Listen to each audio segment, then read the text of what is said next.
Não queime seus navios. Em uma bela canção de Chico Buarque e Tom Jobim, chamada Eu Te Amo, o eu lírico pergunta: se já perdemos a noção da hora, se juntos já jogamos tudo fora, me conta agora como hei de partir. Se, ao te conhecer, dei pra sonhar, fiz tantos desvarios, rompi com o mundo, queimei meus navios. Me diz pra onde é que ainda posso ir.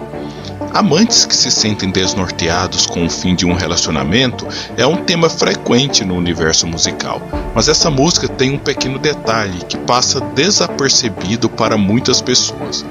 O que será que os compositores quiseram dizer com a expressão "queimei meus navios"? A expressão "queimar meus navios" tornou-se um mantra do empreendedorismo.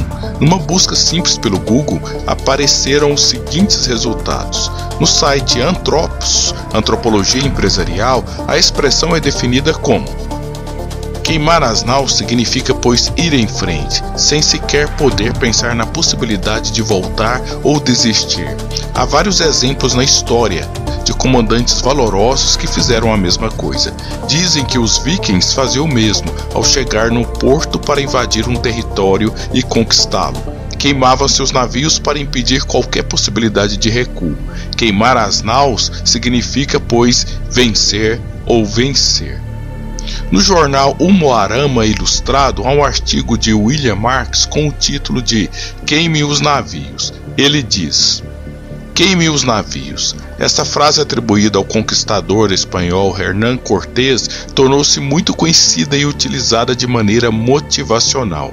Hernán Cortés, um dos mais implacáveis desbravadores da América Central, tomou as terras mexicanas do povo azteca no século XVI.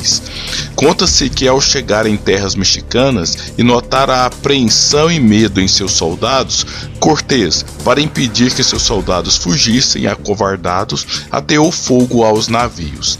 Não havia modo de voltar atrás. Ou vencia ou morria. Não existia possibilidade de voltarem para Cuba, país de onde tinha vindo nessa expedição. Pelo que se percebe nesses comentários, queimar navios era a versão antiga do lutar sempre, vencer talvez, desistir jamais. Não há nada de errado em utilizar exemplos do passado para refletir sobre a nossa vida atual. A história serve para isso mesmo. Inclusive o filósofo Friedrich Nietzsche afirmou que a história é como um monumento em que os homens e as mulheres olham para ele e se inspiram para agir no presente e sonhar com o futuro. Então é perfeitamente normal que um empreendedor use uma estratégia de guerra da antiguidade como metáfora para o mundo dos negócios. Mas será que os acontecimentos históricos foram descritos e interpretados corretamente? Quando uma história altera ou omite os acontecimentos, ela deixa de ser história e torna-se mito. Em vez de orientar, ela passa a desorientar, a cegar as pessoas. Então vamos lá, vamos contextualizar os fatos relacionados à expressão queimar navios e verificar se eles são coerentes ou não com a interpretação vigente. O mais moderno dos exemplos remontam a Hernán Cortés e a conquista do Império Azteca. Mas se eu te disser que ele nunca mandou queimar os seus navios? O que ele fez foi abrir buracos nos navios e inutilizá-los. Mas alguém esperto poderia dizer: mas isso é a mesma coisa, ele só usou a água como agente de destruição em vez do fogo. Bom, não é bem assim. A história não foi contada inteiramente. Primeiro, ele não destruiu todos os navios, deixando um de reserva pronto para buscar provisões e tropas em Cuba. Em segundo lugar, os navios afundados podiam ser reparados e serem utilizados novamente. Em terceiro lugar, ele não estava preocupado em motivar os seus soldados, ele temia que eles se desertassem e voltassem para Cuba. Moral da história: Cortés não foi louco o suficiente para gastar todas as cartas que tinha na manga. Outra figura histórica que supostamente queimou seus navios foi Júlio César, na invasão da Bretanha, para intimidar os inimigos com seu ato de bravura intempestiva. Contudo, não encontrei nenhuma referência historiográfica a esse ato de Júlio César. Na obra que ele escreveu, Comentários à Guerra da Gália, não consta nenhuma menção à queima de navios.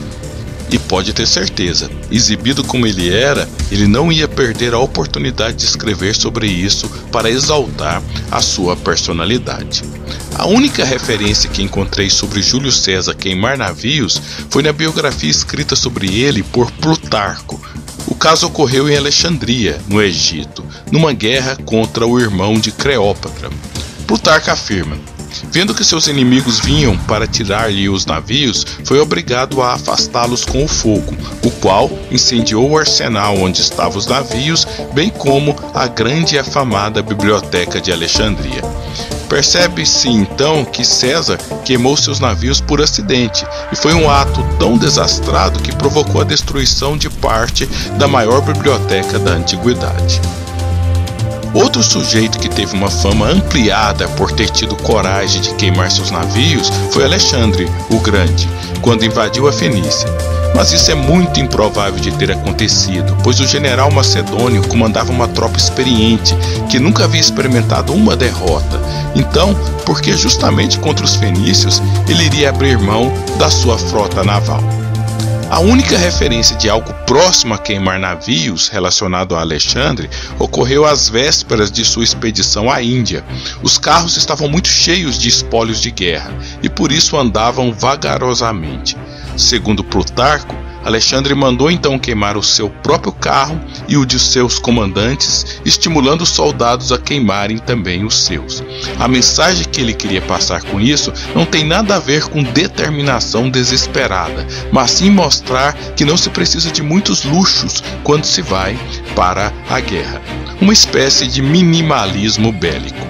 Então, essa história de queimar navios nunca existiu? Existiu, mas não foi do jeito que você imagina.